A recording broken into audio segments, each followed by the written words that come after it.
Et déjà dedans, si tu n'as pas l'art de faire un tri dans les infos qui te seront envoyées, tu vas aller chercher des leurres, parce que les systèmes douloureux sont méga sécurisés. Méga sécurisés. Sur des structures de fond extrêmement profondes et qui construisent la fondation même de ton existence. Tu crois que tu vas comme ça? C'est super protégé. Tu ne vas pas m'étonner dans un truc qui est super douloureux.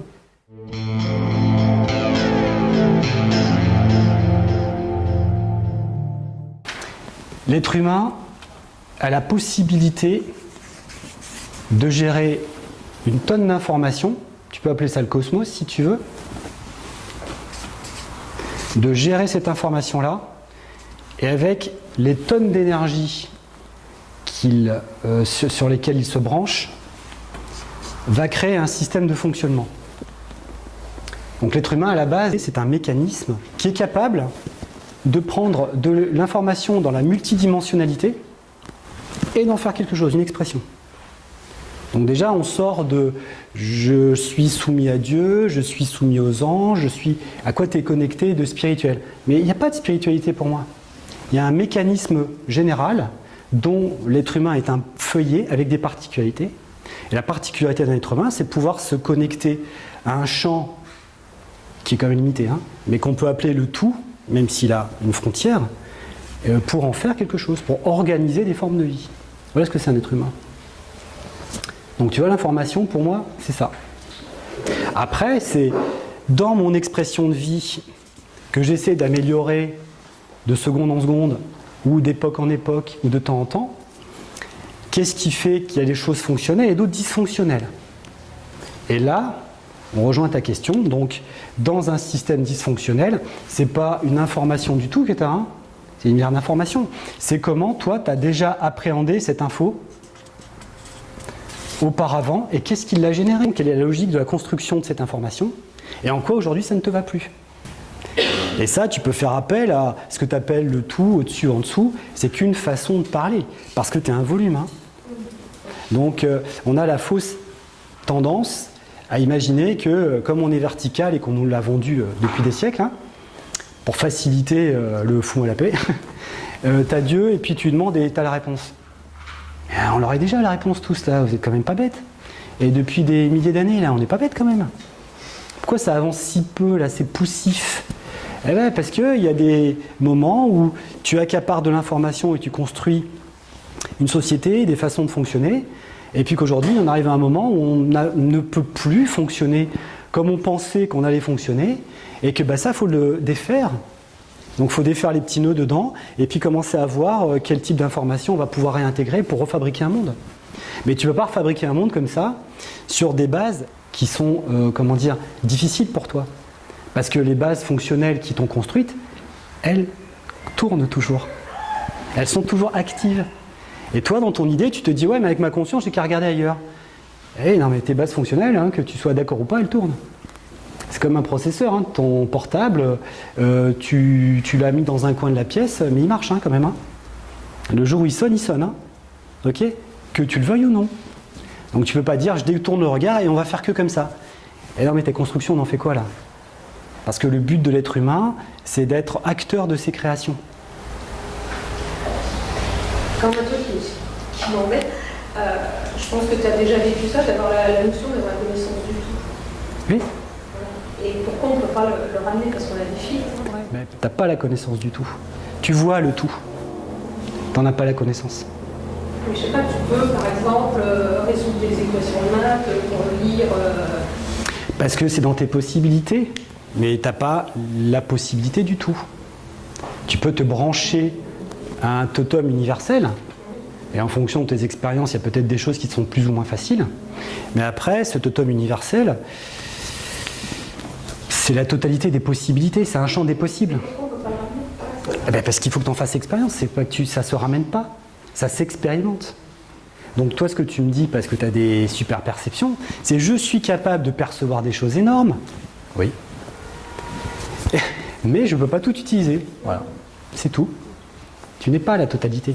Toi, le but du jeu, c'est de te brancher à une forme de totalité, d'en extraire de l'information pour créer des mondes. C'est ça le but de l'être humain pour moi. Surtout pour te créer toi-même. Si tu existes. Mais là, je ne rentrerai pas trop là-dedans. Tu as une façon de fonctionner qui te donne la preuve que tu es là maintenant. Très bien. Donc tu t'es débrouillé pour avoir la preuve que tu existes là tout de suite. Donc, tu penses exister, hein, tu as bien des vraies douleurs, tu es fatigué, tu as des perturbations comme tout le monde, il y a des choses heureuses et des choses malheureuses. Hein. Donc c'est pas une illusion, c'est pas un leurre. Hein. Mais c'est une façon d'exister qui s'occupe de se brancher à une totalité, un champ des possibles. Et donc aujourd'hui, eh bien, on est intéressé pour commencer à construire autre chose. Vous ne parlez pas du cerveau. Autant pour moi, le cerveau, c'est une antenne. Donc on lui prête beaucoup de propriétés, à mon avis, qu'il n'a pas. Mais mettre en évidence des zones ne te dit pas que c'est lui qui commande la totalité de tout. C'est un réactif pour moi, si vous préférez. Dès que tu as des hormones qui commencent à rythmer ta journée, par exemple, ou autre, elles ne font que réagir, même si elles sont cérébrales, elles ne font que réagir à quelque chose de sous-jacent au cerveau. Le cerveau, c'est une interface construite pour t'aider à élaborer beaucoup de choses, y compris la rythmicité corporelle, trier de l'information, etc. De tout mettre sur le cerveau, pour moi, c'est décalé. C'est pas vrai. C'est comme si tu mettais un autre organe en avant, quoi. Okay, et que tout l'être humain serait contrôlé par cet organe. Et c'est pas lui qui génère ton intelligence. Et même si d'aucuns dans les conférences me disent « Oui, mais quand même, quand on médite, il y a des zones qui s'éclairent. » Ton cerveau ne fait que mettre en réaction ce que tu es en train de faire dessous. Tu deviens que de mettre en évidence par imagerie quelque chose que tu fais. Et qui n'est pas forcément généré par ton cerveau.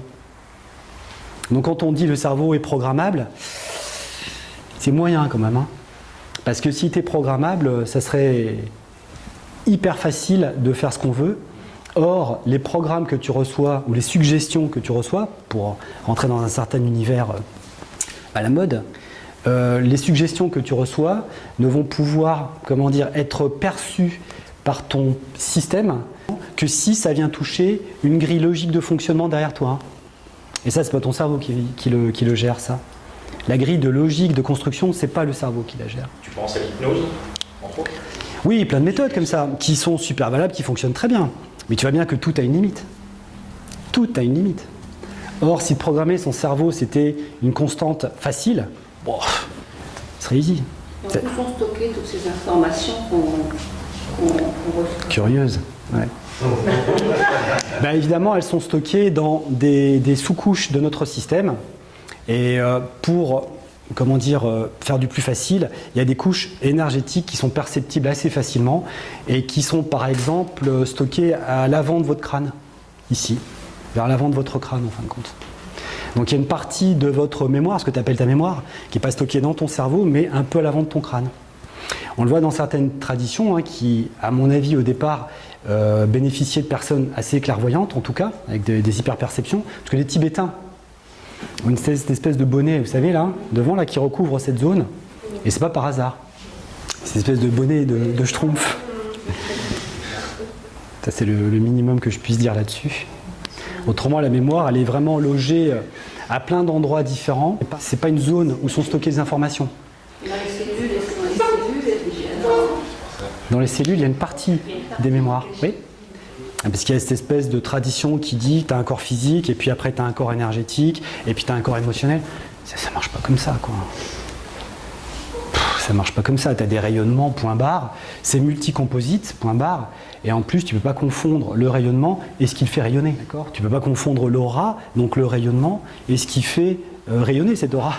Donc tu as beau nettoyer l'aura, bah oui, tu nettoies ton abat-jour. Et oui, mais la tâche, elle est au fond. Hein. Elle est projetée, cette tâche. Donc, il y a des choses qui sont de l'ordre extérieur-intérieur et que tu peux modifier dans l'interface qui est l'aura, ou l'intérieur-extérieur, que tu peux modifier, que tu peux bouger, améliorer par l'aura, parce qu'en fait, il y a des sortes de pollutions qu'on émet toute la journée dans notre relation avec les autres, dans notre relation avec nous-mêmes. Et évidemment, on émet ces pollutions, elles gravitent autour de nous, donc c'est vrai qu'on peut les nettoyer. Régler les problèmes fondamentaux, non. Par contre, tu peux rentrer par l'expression de ce problème dans ton aura, l'expression de ce problème, la projection de ce problème dans l'aura, et par cette expression, rentrer jusqu'au fin fond de la personne pour la regarder. Si tu veux vraiment aller dans le système de la personne, tu peux rentrer par n'importe quelle porte et y aller. Mais ça, c'est la connaissance, vous comprenez? C'est quand tu vois vraiment le système. Ça va? Donc si notre système n'est pas clean, on ne peut pas aller nettoyer le système des autres. Si, bien sûr, parce que l'être humain, en fait la question, je ne sais pas si tout le monde a entendu, mais si notre système n'est pas clean, tu ne peux pas aider le système des autres. Si, parce que c'est de la collaboration. Et comme, je ne sais pas si vous avez déjà écouté d'autres conférences que j'ai pu faire, quand on parle de ce sujet-là, donc je vais reprendre mon schéma basique de l'être humain, avec ses zones d'inconscience. Donc il y a quelqu'un qui vient te voir et que tu vas contacter, tu vas aider en thérapie ou autre, ou juste par le lien que tu as avec cette personne. Et cette personne, elle, que tu sois clean ou pas, elle va venir chercher de l'information dans ton inconscient. Il y a un transfert d'infos. C'est-à-dire que quand tu magnétises quelqu'un, je vais prendre quelque chose d'assez simple, hein, je magnétise cette personne, donc je l'ai aidé parce que j'ai fait comme un rayon laser, etc. etc. C'est vrai, c'est un effet. Je me branche sur lui à travers une expression énergétique pour l'aider. Ok? Oui, très bien. Mais c'est pas ton expression énergétique seule qui passe, hein. C'est tout l'ensemble. Et lui, il vient se brancher sur toi. Il n'est pas inactif. Il est proactif, c'est un humain. Il trie de l'information, des milliards d'informations secondes. Tu crois qu'il va prendre un petit bout de laser magnétique? Il vient tout choper chez moi. Il fait le tri, ça lui va pas, etc. Et il réorganise son système. Si tu as quelque chose d'intéressant pour lui, ça va l'aider. Si tu n'as rien d'intéressant pour lui, ça l'aidera pas. C'est pour ça que ça fonctionne avec certains thérapeutes, pas d'autres. C'est ça. C'est pour ça que ça fonctionne avec certains thérapeutes et pas d'autres. Parce qu'on n'a pas tous les mêmes niveaux d'information dans notre système. Et même si tu as un super niveau d'information, lui, il n'est peut-être pas capable d'appréhender l'information. Et puis, est-ce que c'est dans sa trame de vie? D'être guéri là tout de suite, par exemple, si on parle de soins, c'est vrai que potentiellement on aimerait que l'autre guérisse tout de suite. Mais lui, il a une histoire derrière tout ça. Donc même si tu as quelque chose potentiellement qui peut l'aider, il va faire le tri, et puis si ça touche plusieurs structures, c'est lui qui va faire son arrangement, hein. Je bouge pas un peu, je me maintiens. Donc ça sous-entend que les personnes peuvent ne jamais guérir. Ça sous-entend que les personnes ne peuvent jamais guérir. Oui. Je parlais de trame de vie. Oh, pardon. Oui. Donc ça voudrait dire qu'on a quand même un schéma qui serait plus ou moins élaboré avant notre naissance, avant de même d'arriver sur Terre. C'est ça. On peut sous-entendre ça. En tout cas, pour moi, c'est une réalité. Tu as une trame de vie, donc tu fais une expérience. Donc normalement, dans ta vie, tu es étanche à beaucoup de choses pour être sûr d'être dans la direction de ta trame de vie à toi. D'accord? Donc tu ne vas pas prendre la multi-expérience des autres. Les autres font de multiples expériences en dehors de la tienne. Tu comprends? Donc tu n'es pas obligé de ressembler à ton voisin. Donc chacun incarne une façon de se servir du matériel à sa manière. Pour moi, l'incarnation, c'est ça. Mais c'est de pouvoir créer des mondes. Parce que là, tu crées ton monde déjà. C'est pour progressivement arriver à créer des mondes de plus en plus élaborés, sur lesquels tu as de plus en plus la main pour comprendre cette espèce de totalité sur laquelle tu es connecté. L'utiliser. Parce que c'est du sans forme.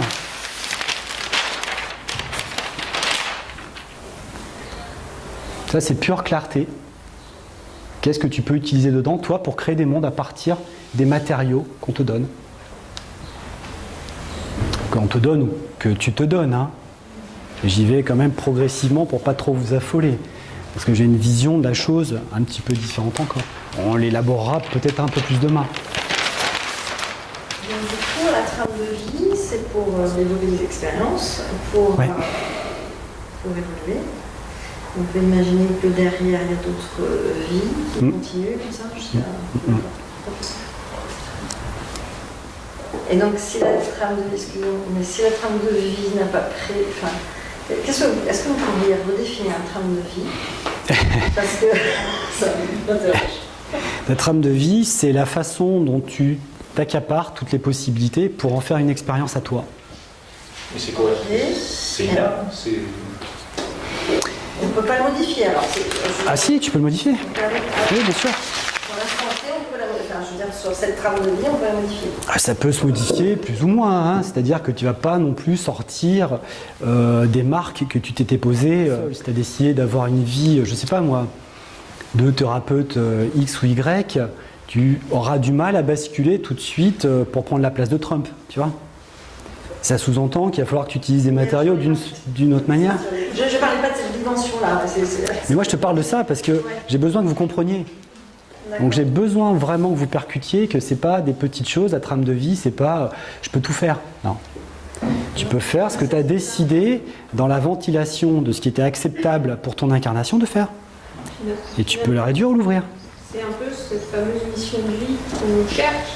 C'est pas pour cette trame de vie qu'on s'est construit, Oui. C'est le mot mission de vie qui est bien noté.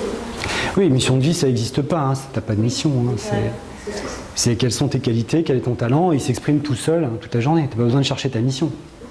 Si tu la cherches, tu cherches ta propre vie dans ces cas-là. C'est que tu n'as pas compris que tu vivais déjà. Donc quand on cherche sa mission de vie, pour moi, c'est des personnes qui n'ont déjà pas compris à la base qu'ils vivaient. Donc je suis obligé de les ramener dans leur vie. Qu'est-ce que j'ai à faire dans l'existence? Bah, tu es en train de le faire depuis que tu es né, quoi, si tu veux. Maintenant, ça ne te convient pas, on va mettre d'autres mots dessus. Et là, oui, je suis d'accord, peut-être que tu souffres, qu'on peut ajuster des choses. Mais ta mission, ça y est, hein, tu l'as, dès que tu nais, tu es parti pour incarner des choses et prendre un espèce de terreau d'informations et d'énergie, entre guillemets, pour en faire les marches que tu vas mettre devant ton existence. Qui sont douloureuses, pas douloureuses. Certaines, tu peux les changer, d'autres, tu auras plus de mal à les ajuster, oui. On peut vivre en même temps sur plusieurs dimensions. Oui, alors ça rejoint un petit peu justement ce que tu commençais à soulever en termes d'âme. Donc il y a l'énergie de cette question qui est bien présente. Pour comprendre les multivies, multidimensions, il faut avoir déjà une version un peu propre de comment ça marche. Alors, je vais vous faire un petit schéma à plat, hein. C'est qu'un petit schéma à plat, évidemment. On peut en parler et voir comment ça fonctionne ultérieurement d'une manière un peu plus complexe. Mais déjà, à la base, ce qui serait important que vous compreniez, c'est que vous êtes sur un temps linéaire, d'une perception linéaire du temps.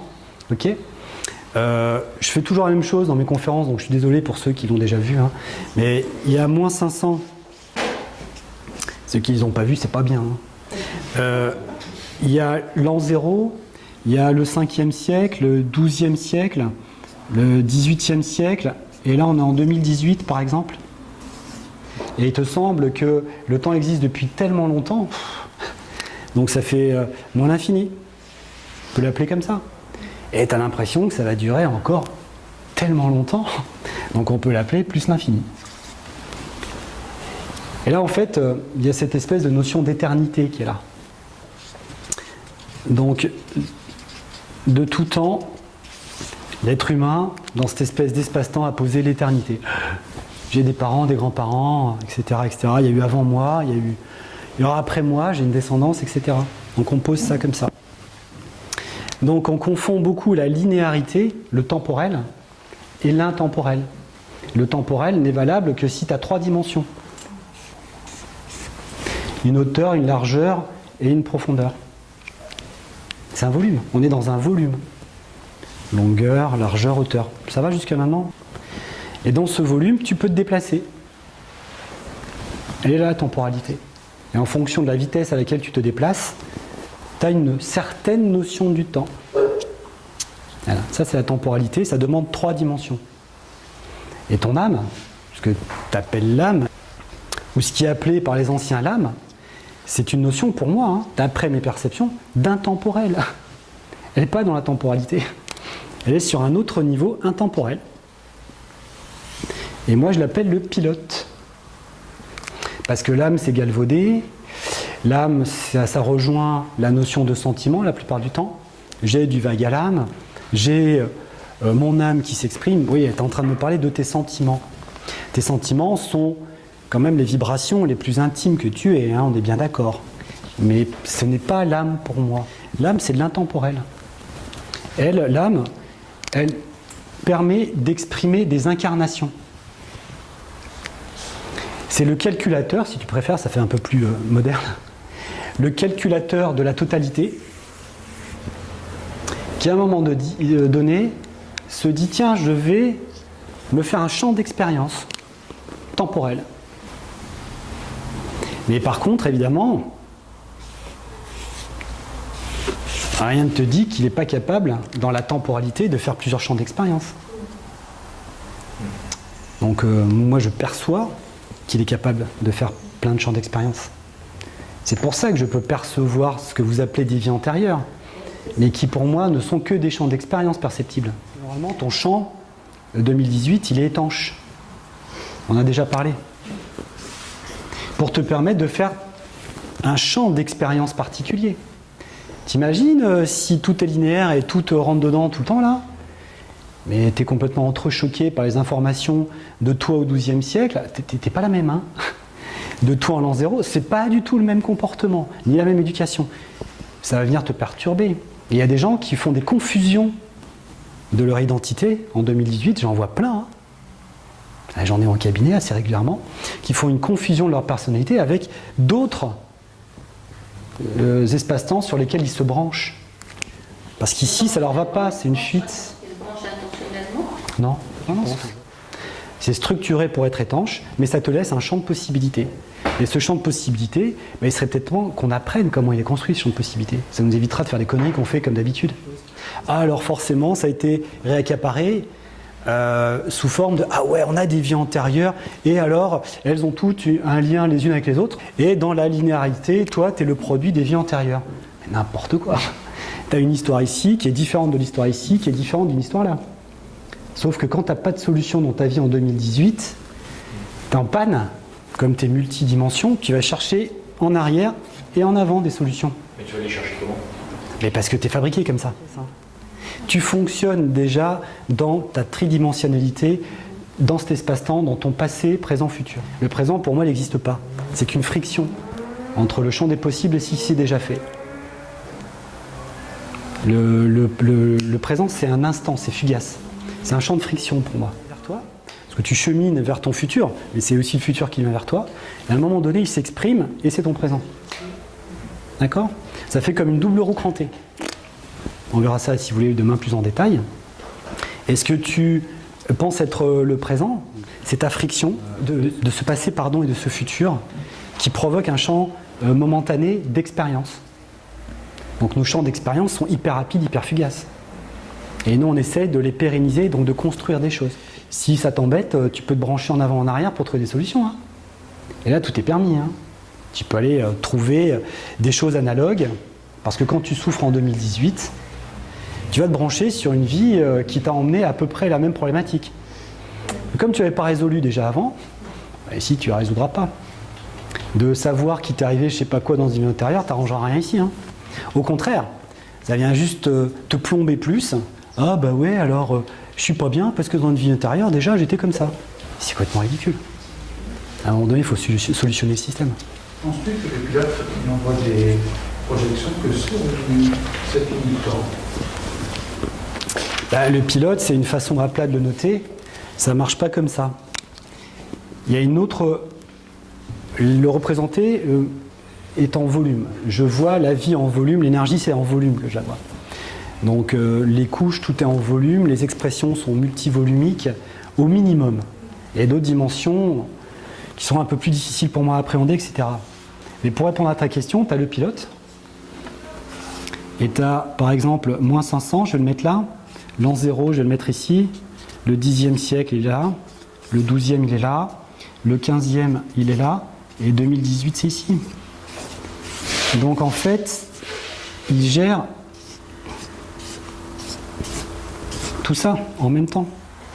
Et quand tu es dans un lieu et que tu te retrouves transporté à un autre temps, c'est ton champ de conscience qui change ou...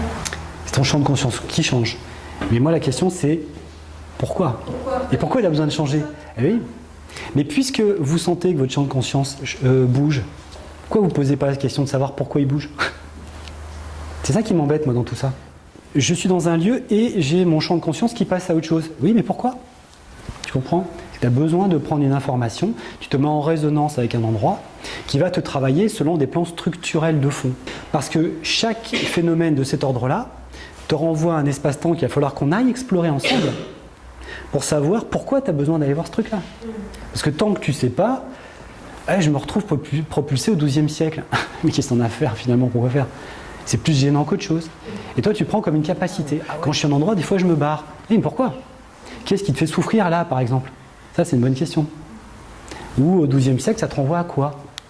Et c'est extrêmement important d'arrêter de faire du basico, j'ai des pouvoirs, je fais ci, je fais ça. À quoi ça te sert? Mais est-ce que c'est structuré pour toi? Est-ce que tu as un ressenti qui est suffisamment structuré pour le comprendre? La réponse est non. Parce qu'on est utilisateur depuis des siècles de plein de méthodes qu'on ne comprend même pas. La décorporation, c'est un phénomène. Voilà, et donc il y a des personnes qui font des décorporations réellement, il y a des personnes qui croient faire des décorporations s'il y en a plein, etc. etc.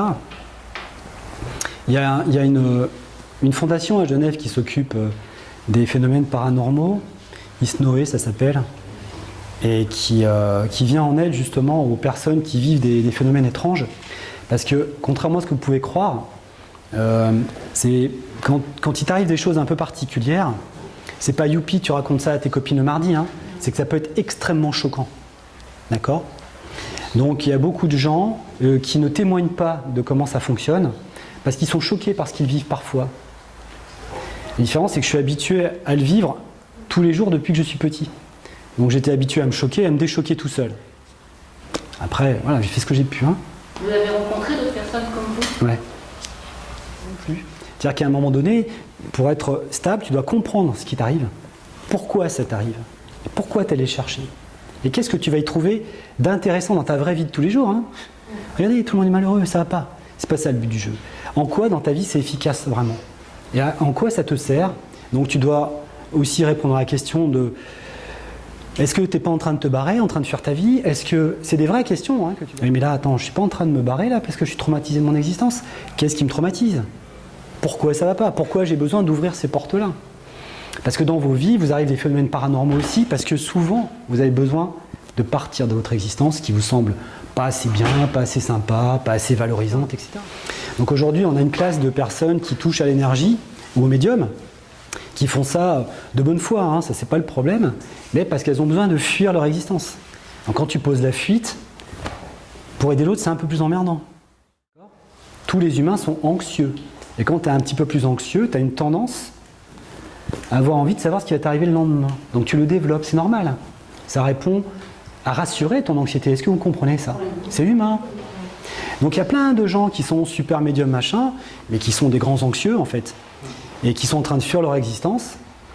Ben ok, ça je peux le comprendre. Qu'ils aient des personnes qui viennent les voir aussi, ben, c'est normal, entre anxieux.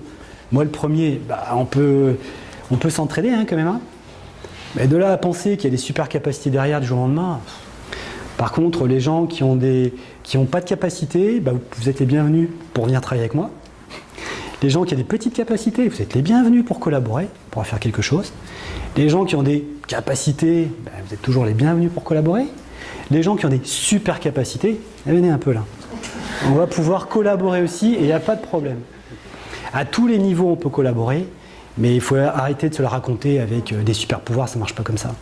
C'est en quoi c'est utile et surtout en quoi c'est casse-gueule aussi pour plein de monde. Parce que c'est dans mon champ d'expérience depuis que je suis petit, c'est méga casse-gueule. J'en ai vu des vies foutues en l'air, des choses qui doivent se faire, qui ne se font pas. Parce qu'il y a des médiums qui viennent mettre leur nez là-dedans. Bon, des gens peut-être super, hein, c'est pas le problème quoi. C'est à regret quand même. Si tu n'as pas eu le médium, ça serait super bien passé. Il va venir raisonner sur des structures qui sont déjà déficientes chez toi. C'est pas péjoratif, hein, mais qui sont difficiles, que tu as déjà du mal toi à gérer. Tu vas consulter quelqu'un qui t'aide à fuir. Tu vois, tu es anxieux. On va te raconter des choses. Ah ouais, ça va être ça, ça va être ça. Et si toi, tu avais aménagé un espace de fonctionnement avec quelqu'un, quelque chose, ou des événements profitables, ils sont cassés. Et en général, tu vas quand même consulter quand tu es en souffrance, tu vois. Donc c'est là où tu es quand même fragile. Ce que je veux dire, c'est qu'attention, on peut s'apporter des choses, petit médium, super médium, c'est pas ce que je veux dire. Hein. Mais à un moment donné, plutôt que de prévoir, il faut déjà regarder comment on est construit, ce serait déjà plus intéressant. Oui, les tarots, ça on sait tous les tirer, ok, super, ouais, mais pourquoi tu sais les tirer? Qu'est-ce que tu vas en faire? Et s'ils existent en tant qu'archétypes, il faut quand même que vous sachiez que les archétypes, c'est un plan limité de fonctionnement humain. Et que l'humain, d'après mes perceptions, sont bien loin des archétypes. Hein. Donc s'ils commencent à utiliser des archétypes pour tout conditionner, c'est pas faux, mais t'es mal barré, hein, parce que ton champ réel d'humain, tu le touches pas. Et certaines possibilités d'épanouissement de ton noyau humain, tu ne le mettras pas en réaction, je suis désolé. Tu vas rester sur des bases archétypales. Des bases conditionnées, si tu veux. Tu tires telle carte, ça veut dire telle chose. Ça, c'est un archétype. Mais tu tires telle carte peut-être pour autre chose qui vient bien au-delà de ce que l'archétype peut comprendre. Mais comme tu n'as que 22 cartes ou 72, tu es vachement emmerdé dans le choix de ce que tu vas raconter. Hein. Donc je vous encourage quand même à sentir comment ça fonctionne pour l'autre. Il faut avoir le courage de s'immerger dans le problème. Chose qu'on ne fait pas. Quand on est thérapeute, on veut régler le problème. Et tu ne peux pas le régler si tu ne t'immerges pas dedans. Et ça pue. Mais oui, il faut s'habituer à aller où ça pue. Parce que vouloir soigner l'autre, mais politiquement correct, je sais pour toi ce que tu dois faire, ah non, ça c'est pas possible. Ça demande pas que de la bonne foi, parce qu'il y a beaucoup de gens de super bonne foi, mais ça demande quand même une collaboration de poser l'humain à plat, surtout celui qui est demandeur. Il a un problème, on peut le régler à plein de niveaux, ok, ça c'est sûr. Les niveaux les plus fondamentaux, il y a quand même intérêt de savoir de quoi on parle hein, dans l'autre. Et pas de l'emmener dans un modèle standard de comportement où ton problème il vient de là. Parce que je reçois de l'info. Je ne nie pas que vous recevez de l'info, j'en reçois. Mais moi, je me suis attaché à trier ce que je voyais parce que c'est vachement puissant. Et comment vous voulez vous réaliser? Et à travers quoi? C'est super important. Donc les méthodologies, c'était un petit peu le thème de ce stage, hein, de cette conférence, pardon. Entre l'esprit et la matière, le développement, oui, mais il y avait quand même un petit mot qui expliquait gentiment que ce qui était traditionnel était extrêmement sympa, très important, puisque nos anciens nous ont fait bénéficier de beaucoup de connaissances, mais qu'il y a beaucoup de connaissances qui ne sont pas venues jusqu'à nous. Énormément. Tout le mécanisme n'est pas venu jusqu'à nous tous, parce qu'il est compliqué à comprendre, et que c'est pas parce que tu as balancé cette couleur, cette chakra, que tu as tout compris, quoi. Ça, c'est un champ d'application restreint, c'est pas pareil. Et tout ce qui est très populaire, ça se propage très vite, ça c'est sûr. On peut se former en 2 secondes et demie, c'est pas un problème. Tu peux même t'appeler maître quelque chose si tu as envie, en 15 jours, ça c'est pas le souci. Mais tu sais comment ça marche derrière là, au moins? Les multi-possibilités qu'il y a derrière, c'est colossal. Après, il y a des personnes qui ont l'intuition hein, que ça fonctionne comme ça c'est sûr. Mais tant que c'est pas posé proprement, qu'on le travaille pas, pour que vous soyez vraiment sûr que ça fonctionne comme ça, pour vous, pas pour moi, parce que ça fonctionne comme ça pour moi. Tant que vous n'en êtes pas sûr, vous n'avez pas d'apprentissage. Vous avez que du copier-coller, comme les copier-coller qu'on s'est passé depuis 2500 ans là, avec les connaissances énergétiques qui ont besoin d'être revues et corrigées. Et on est les clones les uns des autres. Ta copine te dit que le premier chakra il est rouge, tu vas répéter qu'elle est rouge, et tu vas toi le dire qui est rouge. Sur quoi tu vois rien déjà à la base.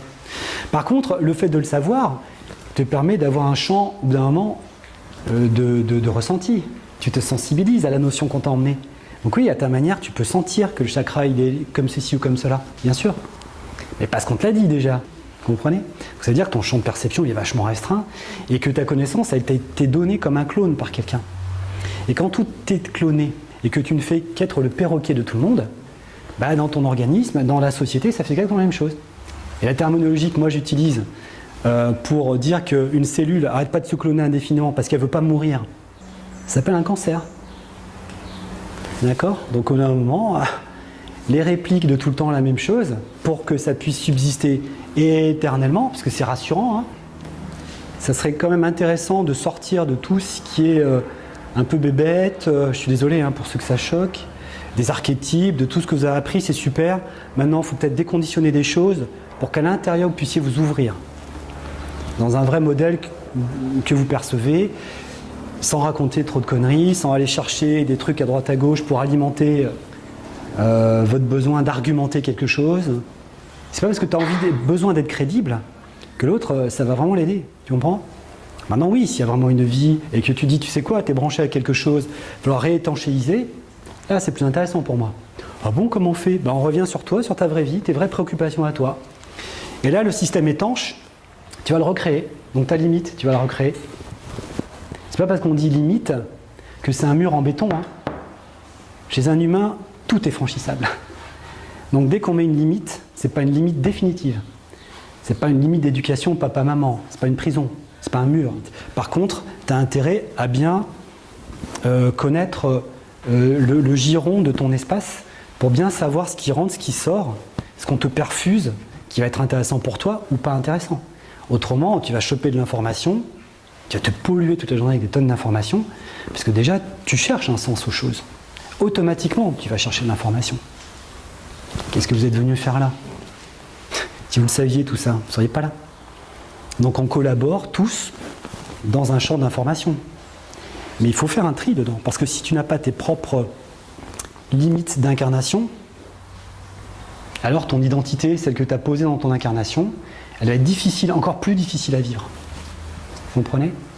Parce qu'elle est entachée de tout un système alentour sur lequel tu peux te brancher volontairement ou involontairement. Le système étanche, c'est le rôle de l'ego, c'est l'ego en fait. Oui. C'est ton ego qui étanchéifie ton système. Donc vachement important. Oui, donc ton ego, c'est le dernier truc auquel je touche, hein, ça se touche pas un ego. Hein. Pour ceux qui ont envie de dire mes souffrances viennent de mon ego, c'est mort, hein, ça c'est l'incompréhension totale. Et ton ego, c'est tous tes systèmes de sécurité. On ne touche pas hein, l'identité et la sécurité de quelqu'un. Par contre, on peut la regarder, pourquoi telle expérience est douloureuse, etc. etc. Mais tu ne touches pas la personnalité de quelqu'un. Le devenir, il n'est pas qu'on rentre dans un moule collectif de façon d'être et de se cloner à l'identique, avec la même pensée rassurante pour tout le monde, avec les mêmes petites sockets. Hein. Le monde fonctionne parce que tout le monde a des propriétés différentes. Et c'est ça qui rend fonctionnel le monde. Les personnes qui ont créé ce stylo, eh ben moi ça m'aide, parce que je ne peux pas le faire ça. La personne qui a créé cette montre, ça m'aide. La personne qui a élaboré et créé ce tableau, ça m'aide. La personne qui a élaboré ce bâtiment, ça m'aide. Je n'ai pas eu besoin de le faire. La personne qui a construit votre voiture, ben oui, c'est grâce à elle que vous êtes venu. Et en fait, c'est les multicompétences de tout le monde et la collaboration qui fait que le monde est plus facile pour vous. Parce que si on enlève toutes les compétences et qu'on devient tout standard, on ne sait rien faire. Donc tu ne peux plus t'épanouir et utiliser tous les matériaux multidimensionnels de cette espèce de totalité que les anciens appelaient Dieu. Aujourd'hui, à la mode, on appelle ça l'univers, mais ça ne veut rien dire l'univers. C'est déjà qu'est-ce que tu es capable, toi, d'utiliser comme matériau. Qu'est-ce que tu es déjà capable de comprendre? Je demande à l'univers. Ben oui, très bien, demande-lui, mais pourquoi tu as besoin de demander ça? Et en quoi, toi, tu ne peux pas utiliser déjà certaines propriétés? Enfin, je ne sais pas si c'est global comment l'exprimer, mais finalement, quand on est enfant, on est plutôt très réceptif de tout. Oui. Donc évidemment, on va absorber aussi beaucoup de conneries, mais on pourrait absorber des choses beaucoup plus vite ou plus facilement. Je ne sais pas comment l'exprimer, mais pour éviter de se paumer par moment, peut-être même, avec peut-être pas à expliquer ça à des enfants, je ne sais pas trop si on peut le faire, mais comment on peut le construire différemment, peut-être pour les générations à venir, échanger. Déjà, les générations à venir commencent par nous. Oui. Tu ne peux pas expliquer quelque chose que tu ne comprends pas toi-même. Ouais. Donc déjà, le travail, c'est vous. Hein. C'est pas les générations à venir. Parce que les générations à venir, elles vont vite voir que tu ne connais rien du tout, que tu essaies de leur expliquer quelque chose qu'on ne maîtrise pas. Donc vous avez constaté aujourd'hui que les petits jeunes sont ce qu'on appelle hyperactifs pour certains. Eh bien parce qu'ils lisent très facilement que ce que tu leur racontes ne correspond pas à une forme de réalité vers laquelle on s'achemine. Donc ça les rend nerveux dans le monde. Ils ne savent plus comment se dégager. Une partie, l'hyperactivité, pas tous les enfants dits à tort ou à travers ou à raison hyperactifs fonctionnent comme ça. Mais beaucoup d'entre eux, de ce que moi je vois, commencent à sentir que l'humain, on est en train de lui vendre un truc un peu pourri, dans lequel il va falloir qu'il se conforme et qui ne convient plus du tout à ces structures. Parce que les dynamiques énergétiques aujourd'hui, je peux vous assurer que nous vivons dans un temps qui n'a rien à voir avec 20 ans ou 30 ans en arrière. Il y a 30 ans en arrière, je disais ça, mais je me faisais exploser. Hein. Ça m'est déjà arrivé, c'était frites, hein, les confins. Ouais, comment tu peux savoir ça? Le bouddhisme dit ci, toi tu dis pas ça, tu dis le contraire presque, gna gna gna. Comment ça, l'ego c'est tout le mal de l'humanité? Wow, t'es parti dans un triangle diabolique là, ok, qui est assez fulgurant. On s'en rend petit à petit compte dans notre propre culture par rapport à la religion, par exemple, hein, les travers de la religion. Mais c'est rien, c'est zéro, hein, côté de ce qu'on a engrammé en termes de codification du monde. Donc il y a 20 ans, je ne pouvais pas faire une conférence comme ça. C'était dans les cercles privés, ce qui était quand même dommage. Hein. Parfois de gens un peu barrés, quoi, ce qui était encore plus dommage. Et comme on découvrait à l'époque la spiritualité, il y a plein de gens barrés. Hein. Il y en a tout autant maintenant, mais au moins on peut parler. Et parce qu'avant, ouais, mais moi je commence telle méditation machin, ou je commence tel truc. Et c'est normal, il faut bien s'ouvrir à quelque chose, on est bien d'accord. Mais c'était un peu plus sportif. Hein. Puis aujourd'hui, on est quand même dans un monde, on a des tonnes d'informations, où beaucoup de gens ont fait le tour de cette spiritualité qui était vendue dans les années 50, 60, 70. Hein. Mais voilà, la spiritualité contemporaine, d'il y a 20 ans ou 30 ans, n'était que le recyclage des spiritualités dont on n'était pas content. Donc en tant qu'occidental, on va chercher des trucs un peu bouddhistes, un peu machin. On n'y connaît rien en bouddhisme, parce qu'on n'est pas satisfait de notre religion catho. On va chercher d'autres trucs à droite, à gauche. Sans se demander pourquoi, ce que tu trouves. Ah, mais il y a des explications. Et effectivement, il y a d'autres explications qui sont extrêmement intéressantes. Par contre, je suis désolé, mais il n'y a pas beaucoup de connaissances qui a été posées sur ces dogmes. Et il faut que tu manges ça, mon fils. Ça marche comme je te dis, tais-toi. Ça marche pas des masses, hein, ça marche pas très bien. Depuis 2000 ans, ça marche pas. Hein. Mais tout le monde est content quand même, ok. Si ça va bien, c'est qu'on en est là, il n'y a pas de souci. Hein.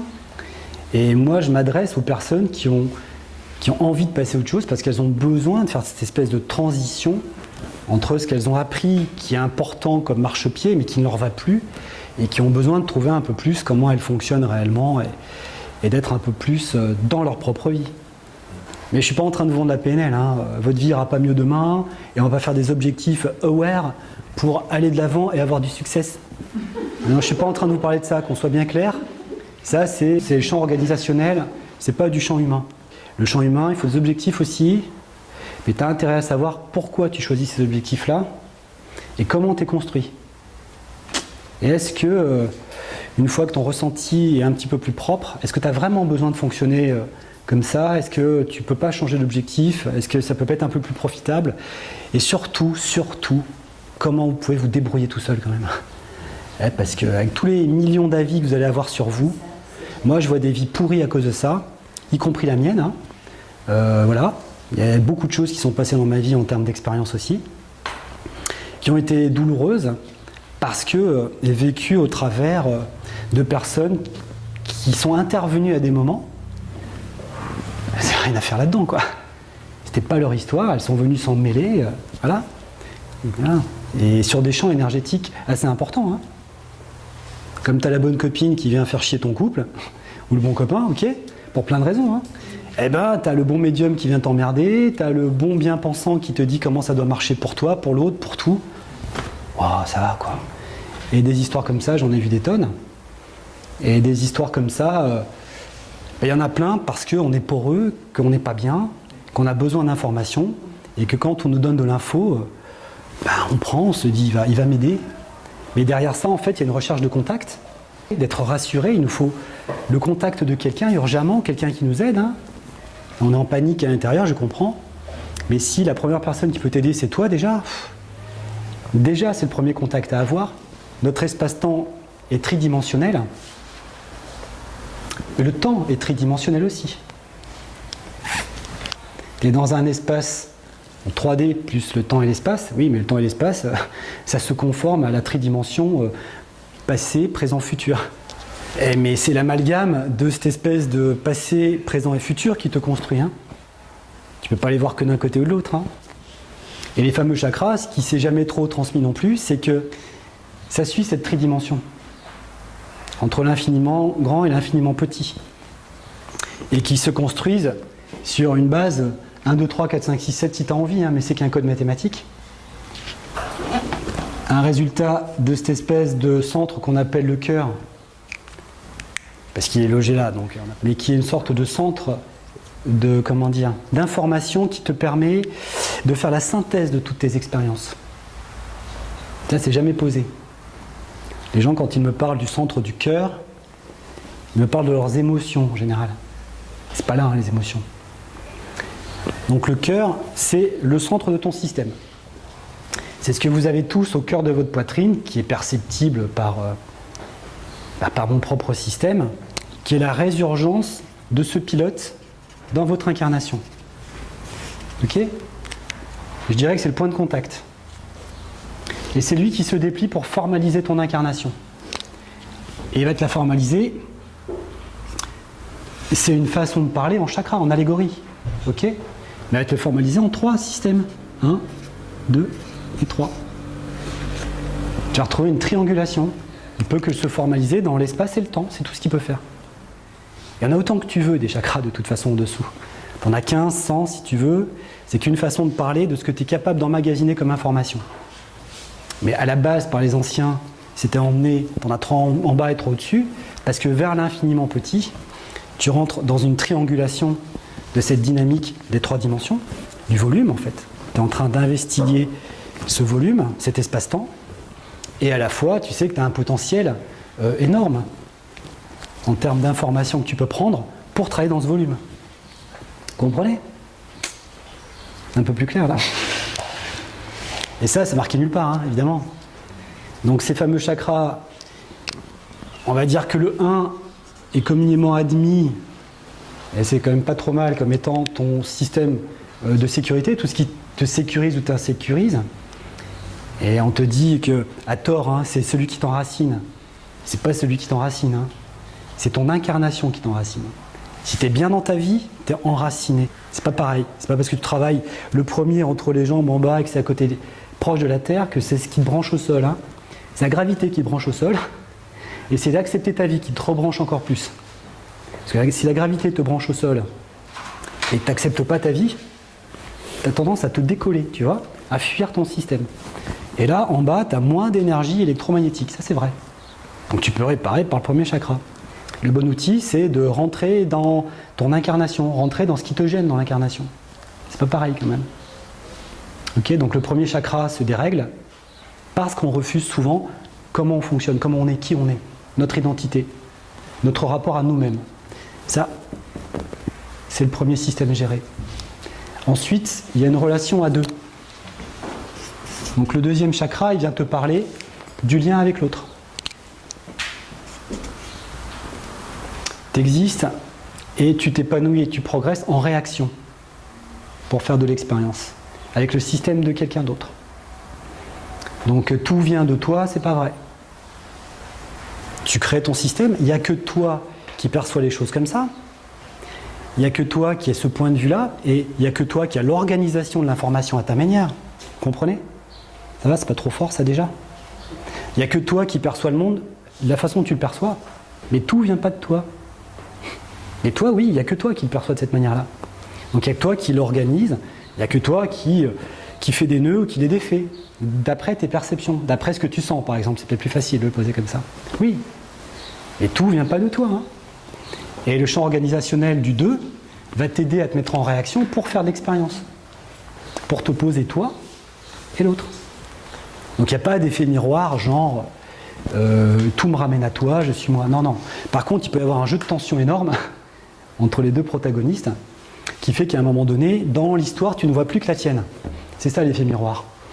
C'est quand il y a un jeu de tension trop fort et tu ne reconnais plus du tout les interactions, tu ne te vois que toi, dans ton propre système, avec ton incapacité à régler l'affaire et l'expérience. Ça va, c'est plus clair ? Tout ce qui est si on va sur l'énergétique, etc. Pardon, j'ai pas entendu. Quand on va sur l'énergétique, etc.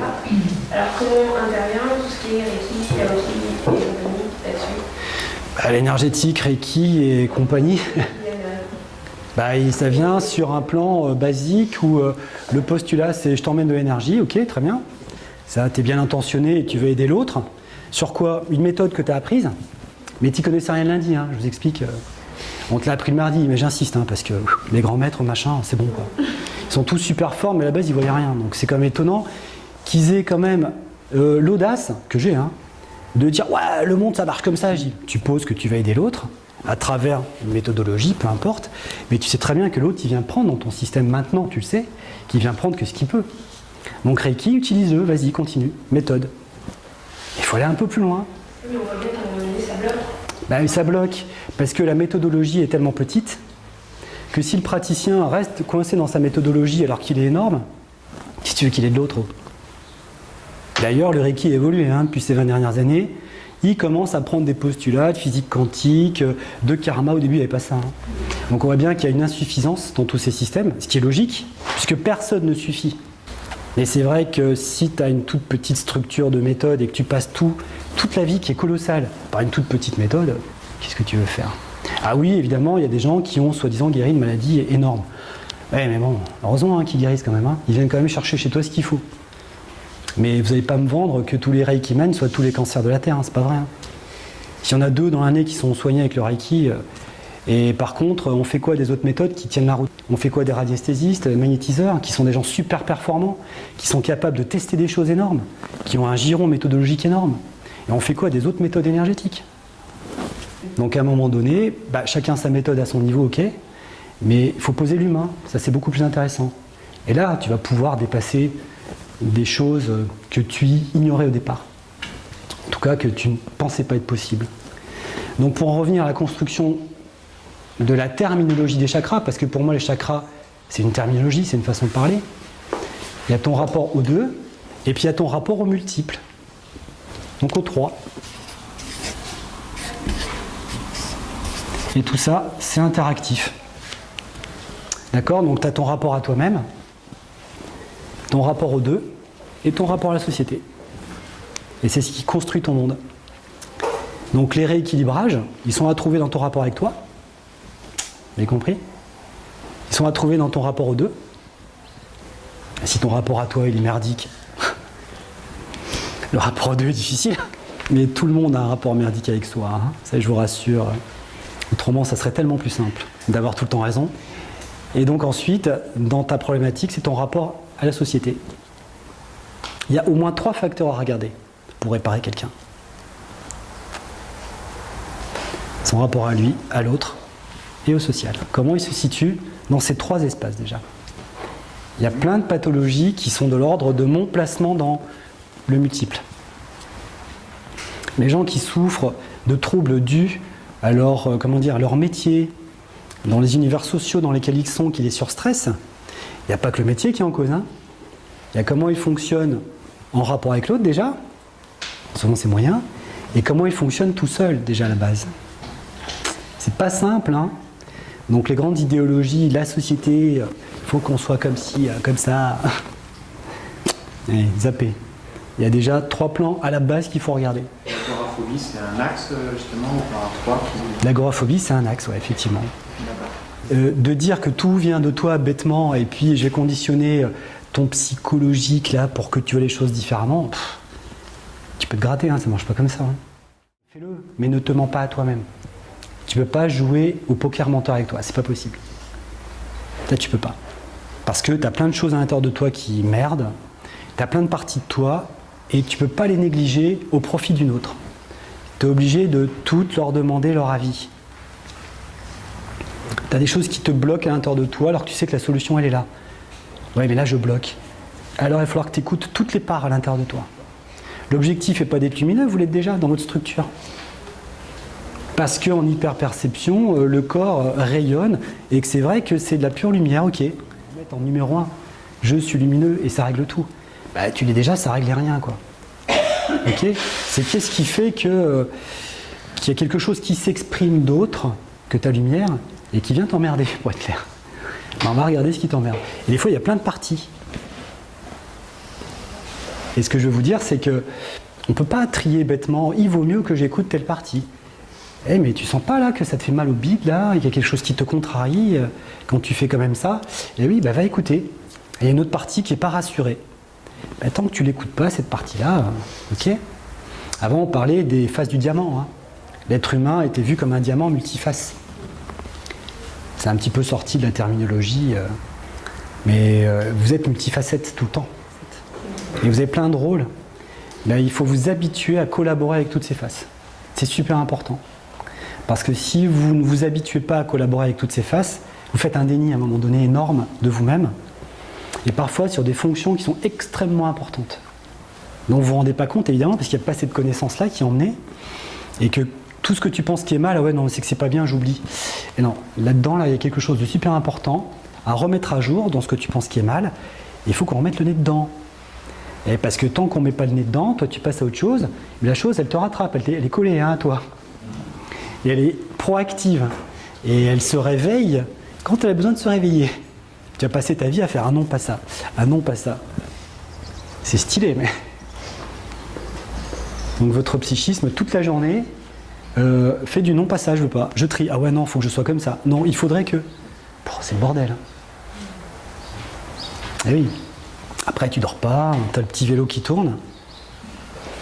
Mais parce que tu as plein de parties de toi qui essaient de prendre la parole. Vous êtes multiples, il faut vous y habituer. L'unité n'existe pas. L'unité, c'est la totalité du système, l'unité. Alors comment s'écouter sans t'aimer un peu? Ben, parce que tu n'écoutes pas forcément les bonnes parties de toi. Comment tu vas t'écouter? Enfin, comment on peut le faire? Ah ben déjà à la base, alors en 2 minutes ça va être difficile, mais si vous prenez l'habitude de vous poser et de rationaliser, parce que tu as la raison, il faut arrêter de vous opposer avec votre raison. Hein. Votre raison, votre mental, c'est pas votre ennemi, hein, d'accord? Et parce que si tu n'avais pas une façon de structurer le monde, déjà tu ne comprendras rien à ce que je te raconte. Donc le mental, l'ennemi, on se décapite la tête, oubliez, ça suffit ces bêtises-là. Mais l'habitude qu'on n'a pas, on a l'habitude de tout de suite d'accuser quelqu'un. Hein. Ah, il faut un ennemi, donc le mental, etc. Eh bien, si tu prends le temps de t'asseoir régulièrement et d'observer tes fonctionnements et de te demander ce qu'ils sont et à quoi ils servent et quelle est leur logique, là, tu peux commencer à entrevoir quelque chose d'intéressant pour toi. Et après, il y a plein d'étapes. Ensuite, c'est vrai qu'il y a des techniques, hein, je ne le cache pas, il y a quand même des façons un petit peu de faire, pas parce que c'est des méthodologies dans lesquelles on s'enferme, mais parce que tu as des propriétés à l'intérieur de toi que tu dois exploiter. C'est pour ça que la méditation a toujours été vendue à travers les siècles, parce que la méditation au minimum, elle te permet de décompresser normalement, hein, décompresser le cerveau, et de commencer à relâcher les tensions. Et dès que tu relâches des tensions, on connaît bien ça dans les arts martiaux, hein, c'est le couloir. La méditation a pour but et objectif de t'ouvrir ton champ de perception, en fin de compte. Quand vous êtes stressé, vous n'avez peut-être pas fait attention, vous êtes comme ça là. On regarde devant soi et tout se referme, on n'entend plus les gens autour, on est concentré. Je vous le fais bien, hein, le stress. Et dès que vous êtes relâché, votre champ de perception s'ouvre et vous intégrez plus d'infos. La méditation, elle sert à ça seulement. Et c'est pas elle qui analyse. Hein. On prête des vertus à la méditation qu'elle n'a pas. C'est ensuite quelle est votre stratégie d'investigation qui est intéressante. Et tu es obligé de pratiquer cette stratégie d'observation en amont et en aval. Ça veut dire que tu es emmerdé, c'est pas la peine d'aller méditer, hein, tu ne trouveras pas. Il faut déjà, avec les moyens que tu as en veille, d'avoir un champ organisationnel assez propre pour savoir ce qui t'arrive. Savoir où te diriger. Et ensuite, d'aller à l'intérieur voir, si tu as d'autres informations, de comparer avec l'extérieur